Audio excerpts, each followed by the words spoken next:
My name is Natalie Brooks, and if you saw me this morning, you'd think my life was effortless. The early autumn sun poured through the wide glass panels of my downtown Seattle office, catching on the brushed gold frames of the photographs behind me, landscapes from the places I've built my second life. My espresso machine hissed softly, filling the air with that rich, smoky scent that usually grounds me before a board meeting. Usually. But today, my pulse kept stumbling.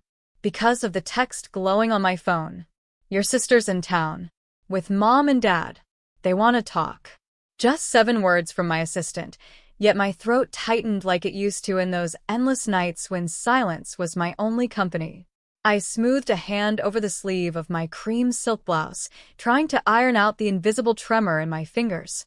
My reflection in the dark window looked polished, hair in a low, sleek bun, a soft coral lipstick that promised composure, but under that surface, old scars throbbed awake.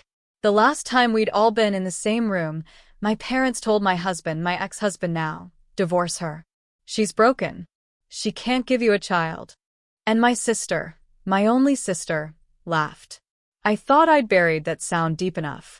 But it was back, echoing like a cruel ringtone in my chest. I take a slow breath, steadying the part of me that wants to flinch. If they're coming here, to my world, then it's finally time they see what I've become. 5 years ago, I stood in my own living room, same city, very different life, hugging a throw pillow so tightly the seams cut into my palms. The evening light had already faded. Only the lamp above the mantel glowed, a lonely halo over a conversation I hadn't asked for. My mother sat stiffly on the edge of the sofa, ankles crossed, her pearls perfectly aligned like soldiers on parade. My father loomed beside her, arms folded, jaw set in the same way it had been the day I first brought Aaron, my husband then, home to meet them. Back then, they'd called him a good man. Tonight, their eyes slid past him like he was a stranger. Natalie, Mom began, her voice smoothed with a patience that felt colder than anger. We can't ignore the truth forever. Aaron shifted beside me. I felt his fingers tense on his knee. Dad exhaled sharply. You've been married 3 years. No children. The doctors say, his voice snagged on the word infertility as if it burned. I swallowed hard, the taste of copper rising in my mouth. I had rehearsed 100 explanations, 1,000 ways to tell them that motherhood wasn't a simple equation, that I wasn't a machine broken for failing to produce. But nothing prepared me for what came next. Dad turned to Aaron. You're a young man. You still have time to build a family. Divorce her. She's broken. She can't give you a child. Silence collapsed over us. Then, soft and cutting, came a sound I will never forget. My sister, Hannah, leaned against the doorframe, her arms loosely crossed, a grin slicing across her face. And she laughed. A low, incredulous chuckle that curled like smoke, making the air taste bitter. I froze. My heart thudded painfully, but the rest of me refused to move. Aaron's hand slipped from his knee and landed awkwardly on mine. Hesitant, almost apologetic. That's enough, he said, but his voice cracked like thin ice. I rose, my legs trembling. You don't get to decide the worth of my marriage, I said, though the words came out as a whisper. My chest felt like it might splinter. No one answered. Only Hannah's fading smirk lingered, etched into my memory. That night, after Aaron went to bed, I sat on the porch steps, cold wind needling my skin. My grandmother's locket, silver, oval, engraved with the tiniest forget-me-nots, hung heavy against my collarbone. Inside, her tiny cursive note, your worth is not measured in children. Your life is your own. I pressed the locket to my lips. Something inside me shifted, quiet, but unbreakable. By dawn, I knew I couldn't stay. I wasn't leaving because I was broken. I was leaving because I wasn't. When I left that house, the night air tasted like iron and possibility. I carried only 2 suitcases and the locket that pressed against my heart like a steady drumbeat. I moved into a tiny 1-bedroom apartment above a florist shop in Capitol Hill. The place smelled of lilies and damp soil every morning, I told myself the scent was proof that life finds a way to bloom even when no one believes it will. At first, survival was math. I tallied every expense: rent, instant coffee, the second-hand desk I bought from a thrift store with a single wobbly leg. By day, I worked as a receptionist at a co-working space. By night, I stayed after hours, teaching myself how to turn my side passion, interior design sketches, into a real business. The building's cleaning crew became my silent cheerleaders, offering shy smiles as I pored over design software and scrolled through furniture catalogs long after midnight. It was during one of those late sessions that Margaret Hale, a silver-haired architect with the kind of presence that filled a room without raising her voice, paused behind my desk. "You have an eye," she said simply, studying the screen where I'd mocked up a tiny apartment renovation. "You're wasting it here." I nearly laughed, but Margaret slid a business card across the desk. "Call me if you're ready to prove me right." I called the next morning. Margaret became more than a mentor. She became a quiet force who believed in me before I believed in myself. She introduced me to her network, but not without challenge. "Talent is half the story," she said during our first coffee meeting, her gray eyes sharp over the rim of her mug. "The other half is resilience. Show me both." So I did. I endured late nights and early mornings, my fingers cramped from drafting and my eyes blurred from studying color theory until dawn. I swallowed every patronizing remark from contractors who asked if I needed a man to handle the heavy stuff. And I kept moving. Small victories arrived like shy guests, my first paying client, a single-room loft that sold above market value after my redesign, a local magazine feature titled "Fresh Eyes in Seattle Design." Each success stitched another layer of confidence over the wound my family's words had left. Through it all, I kept my accomplishments quiet. On social media, I posted only sunsets and coffee cups, never the high-profile contracts or the checks with more zeros than I had dreamed. Even when Aaron emailed, awkwardly asking how I was, I replied politely but vaguely. I wasn't hiding out of fear. I was building something sacred. I wanted my work and the woman I was becoming to stand on its own, unshadowed by their opinions. 3 years after the night I walked away, I stood in a sunlit loft that I owned outright, my own design firm's headquarters. The locket rested against my collarbone, warm from my skin, as if my grandmother's words pulsed inside it. "Your life is your own." I smiled, not for anyone else to see, but because I finally believed her. The text from my assistant hadn't lied. By early evening, the elevator chimed, and out stepped the ghosts I'd both dreaded and prepared for. My parents walked in first, Mom's pearls still perfect, Dad's posture unyielding. Hannah followed, a half-smirk playing at the corner of her mouth as if 5 years hadn't passed since that night. I rose from behind my walnut desk, smoothing the front of my navy dress. My heart beat steadily, faster than usual, but steady all the same. "Welcome," I said, letting the single word settle in the vast, sunlit expanse of my office. Floor-to-ceiling windows framed the skyline of Seattle at dusk, ferries gliding across the Sound, the space needle-haloed in amber light. The air carried the faint scent of eucalyptus from the arrangement of silver dollar leaves on the credenza. Behind me, a gallery wall displayed photographs of projects my firm had transformed, spaces now whispered about in design magazines and featured on glossy covers. Mom's eyes darted from the polished oak floors to the oversized canvas of an ocean storm. "This is yours?" she asked, her voice hesitant, almost brittle. "It is," I said. "All of it." Dad cleared his throat, the sound rougher than I remembered. "You run this place?" "I founded it 3 years ago," I replied, moving toward the long conference tables where contracts for our latest high-rise renovation lay neatly stacked. Brooks Design Collective. 40 employees. 5 major city projects this year alone. For a beat, no one spoke. The only sound was the low hum of the HVAC and the faint echo of distant traffic far below. Hannah's gaze swept the room, landing on the framed magazine cover that bore my name in bold letters. Her smirk faltered.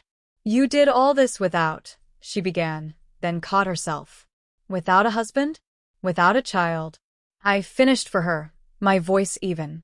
Yes. Without those things you all believed defined me. Mom flinched, as if I'd struck her. Dad looked away, jaw working. I stepped closer, my grandmother's locket warm against my skin. Do you remember what you said to Erin? That night. My eyes settled on Dad, then Mom. Divorce her. She's broken. She can't give you a child. The words hung in the air like a slow-moving storm. Mom pressed her lips together. Dad exhaled, the sound like dry paper tearing. And you. I turned to Hannah, you laughed. Her shoulders stiffened. She stopped, whatever excuse she'd brought with her dying on her tongue. I let the silence stretch until it felt like the room itself demanded honesty. I came here tonight not to relive the past, I said finally, but to show you that your definition of worth, of me, was wrong. I gestured toward the panoramic windows, the city glowing like a field of stars. This is the life I built. Not in spite of what you said, but beyond it. Hannah's gaze softened, the first crack in her practiced confidence. Mom's eyes glistened. She reached for the back of a chair as if to steady herself. Dad shifted his weight, his shoulders, those unyielding shoulders finally sagging. You look happy, Mom whispered. I am, I said simply. I found a purpose that isn't measured in children or in anyone else's expectations. For the first time since they entered, the room exhaled. The tension that had wrapped itself around my chest eased. My father cleared his throat again, but this time the sound was less a reprimand than a surrender. Natalie, we were wrong. Hannah's eyes met mine, guilty, unsure. I was too. I traced the locket at my throat, my grandmother's quiet wisdom pulsing through me. I know, I said, my voice soft but unshakable. Outside, the city lights flickered on one by one, like quiet witnesses to a long-overdue reckoning. I drew a slow breath, letting the quiet linger until it became something more than awkwardness, until it turned into space. Space for truth, for choice. I didn't invite you here to humiliate you, I began, keeping my voice low, measured. But if we're going to have any kind of relationship again, it can't look like the one we left behind. Mom's fingers tightened around the back of the chair. Dad watched me as if the ground beneath him had tilted. Hannah shifted from one heel to the other, her usual bravado dissolving. You called me broken, I said, not accusing, simply naming what was. You decided my worth before I had the chance to decide it for myself. If we're to move forward, there have to be new rules. Dad started to speak, but I lifted a hand gently. First, no more measuring me or anyone by the children they do or don't have. That conversation ends here. Mom lowered her gaze. Natalie, we were? Afraid? Misguided? Maybe. But fear isn't an excuse for cruelty. My voice didn't rise. It didn't need to. Second, Hannah, you and I don't heal until you can acknowledge what that night did. Not just to me, but to the bond we were supposed to share as sisters. Hannah's eyes flicked up. I was jealous, she said, almost inaudible. You had Erin. You had everything I wanted. When Dad said those words, she swallowed hard. I laughed because it hurt less than admitting I envied you. And I'm sorry. The apology landed like the first raindrop before a cleansing storm. I nodded once slow. Thank you. That matters. I turned back to my parents. Lastly, if we are to rebuild this family, we do it with honesty and respect. That means you own your mistakes and you learn from them. Not for me, for yourselves. Dad rubbed his forehead. The hard edges of his voice softened. I can try, he said. We can try. Mom stepped forward, her pearls trembling against the soft rise of her throat. We were wrong, she whispered. I see it now. I'm ashamed. The air felt lighter, as if the building itself recognized the shift. I rested a palm against the smooth wood of the conference table, grounding myself. I'm not asking for perfection, I said. Just growth. And it starts tonight. Silence followed, but this time it wasn't heavy. It was a silence of possibility. My father reached out a tentative hand. I placed mine over it. Warmth spread through the space between us. Not forgiveness in its entirety, but the fragile beginning of it. My grandmother's locket warmed against my skin, as if her quiet blessing pulsed through it. Your life is your own. I smiled, small, sure. If we can agree to these terms, then maybe we can begin again. Not as the family we were, but as the one we could still become. Mom nodded. Hannah wiped a tear with the back of her hand. For the first time in years, I let them see the softness behind my strength. Later that night, after they'd gone, the city stretched beneath my office windows like a sea of scattered lanterns. The skyline shimmered, and for the first time in a long time, it felt like an open door instead of a distant horizon. I set 2 mugs of untouched tea back on the credenza and let the quiet settle. The scent of eucalyptus from the morning's arrangement had softened into something almost sweet. I reached for my grandmother's locket and let it rest in my palm. Cool at first, it warmed quickly, as if the metal itself remembered every step I had taken. Their faces lingered in my mind, Dad's shoulders finally unarmored, Mom's pearls trembling, Hannah's tear she hadn't tried to hide. I could still hear the fragile honesty in their voices. Not yet redemption, but the first honest step toward it. 5 years ago, I'd believed their judgment defined me.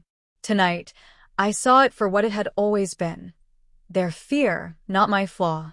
The wind shifted against the windows, carrying the distant sound of fairy horns across the sound. I remembered the night I left that house with only 2 suitcases and this locket, the night I chose a life that belonged entirely to me. I'd thought independence would taste like victory alone, but it tastes richer than that. It tastes like peace. My phone buzzed on the desk. Hannah's name glowed across the screen. A simple text. Thank you for letting me try again. I smiled, sliding the phone back without replying just yet. Some answers don't need words. I clasped the locket around my neck once more, the engraved forget-me-nots pressing lightly against my skin. My grandmother's note echoed in my memory, clear and certain. Your worth is not measured in children. Your life is your own. I looked out over the city, the lights blinking like quiet applause. Yes, my life is my own, unbroken, unbound, and more than enough.